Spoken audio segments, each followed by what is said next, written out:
Seniai, viename medinėme dvare blaškėsi ir verkė mažas berniukas.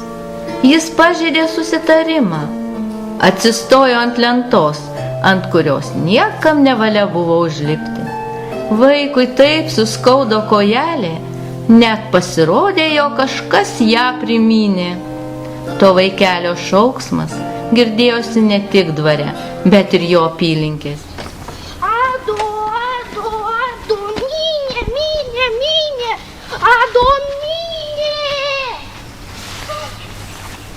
Nuo to laiko žmonės šį kaimą, esantį Kupiškio, Rokiškio ir Anykščių sandūroje, prie Jaros ir Aluočio upelių vadina Adomynę. Ji visada graži. Šviežia žaluma ir auksinė pienių jūra pasipuošia pavasarį. Įvairiaspalviais gėlių darželiais pasidabina vasarą. Akys raibsta nuo ryškiaspalvių klevų rudenį. Baltu apsiaustu apsidengus saugo visų ramybę žiemą. Didžiausia Adomynės kaimo puošmena – senasis dvaras. Gražus ir retas romantiškojo klasicizmo medinės architektūros paminklas įrašytas į Lietuvos kultūros vertybių registrą. Aš dabar stoviu kaip tik ant tos lentos, davusios pradžią Adomynei. O mažasis Ado tai ne kas kitas, o Adomas Vileiniškis.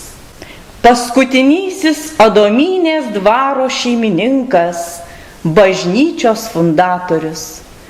Tai jo vardu kaimas dabar vadinamas, nes jis paliko mums sutvarkytus, didikų pliaterių statytus, Jono Žurauskio restauruotus senuosius Alotų dvaro rūmus, kurie sovietmečiu buvo virtę kolūkio kontora, biblioteka, patyrė 2 gaisrus, ėmė griūti, virto namų vaiduokliu. Tik atgimimo laikais adomyniečių iniciatyva pradėti restauracijos darbai ir dvaras pamažu keliasi naujam gyvenimui. Atveriame filinginės duris ir įžengiame į senovę dvelkiančias dvaro patalpas. Dešinėje pusėje durys vedančios į samdinių gyvenimą. Samdiniai gyveno šalia ponų gyvenamųjų patalpų, atskiruose priešinguose namo šonuose, esančiuose bernų ir mergų kambariuose. Šioje dalyje, buvusioje virtuvėje, išlikusi duonkepė krosnis, sandėlis su autentiškomis medinėmis lentynomis. Antrajame dvaro aukšte buvo įrengti svečių kambariai, tik jie šiuo metu dar neatkurti. Įėję pro pagrindines duris ir pasukę į dešinę, patenkame į ponų gyvenimą. Čia patalpos patraukia puošnumu. Išlikusios mozaikinio parketo grindys, kelios olandiško tipo didelių baltų ir žalių koklių krosnys su židiniu. Daugelis patalpų buvo dekoruotos sieninė tapyba. Dekoro pagrindas – frizai, langų ir durų apvadai.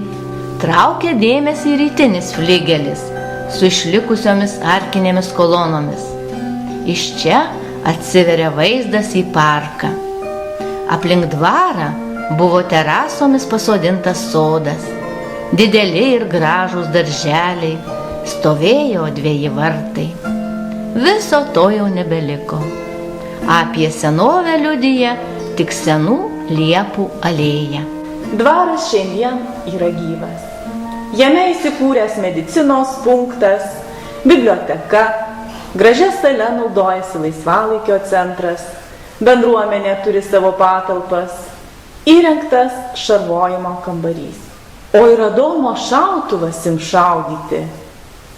Adomynės bendruomenės iniciatyva, Kupiškio rajono savivaldybės rūpesčiu, ES lėšomis bus išvalytas ponų samdinių rankomis iškastas šautuvo formos tvenkinys Įrengtos poilsio zonos, sutvarkytos terasos, privažiavimai prie dvaro, pastatytas puošnus tiltelis per tvenkinį, atnaujintas parkas.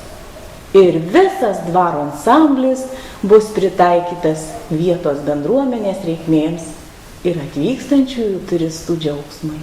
Adomynė, Adomynė, visada širdin. Adomynė, Adomynė, šviečia mums keliai. Sako jums mūsų kūrybinė grupė ir laukia visų atvykstant į Adomynę.